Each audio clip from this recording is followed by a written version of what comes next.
So last weekend, my friends and I decided to host what we optimistically called a normal potluck. You know, the kind where everyone brings a dish, we all eat too much, and someone inevitably brings store-bought cookies and tries to pass them off as artisan. We set up a Google Doc for signups, thinking this would keep things organized and, above all, prevent last year's 7 kinds of chili incident, which, for the record, still haunts my dreams.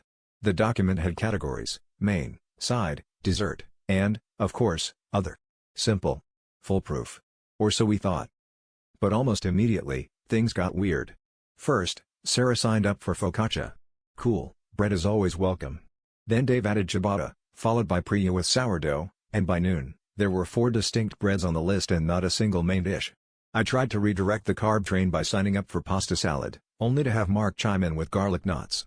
It was like everyone's inner bakery had been awakened by the mere suggestion of a potluck.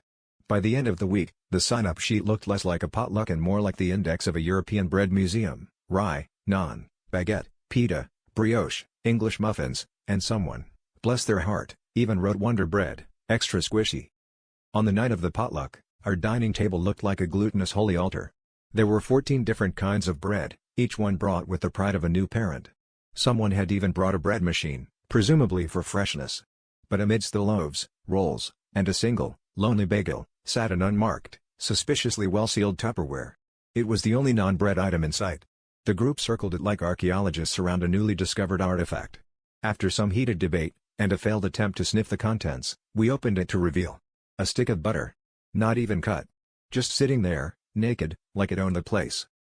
That's when Jamie, who'd been uncharacteristically quiet all night, finally confessed, "I brought it. I figured with all this bread, we'd need some emotional support butter.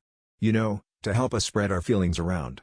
And that, my friends, is the story of how I learned that you really can't loaf around when it comes to potluck planning.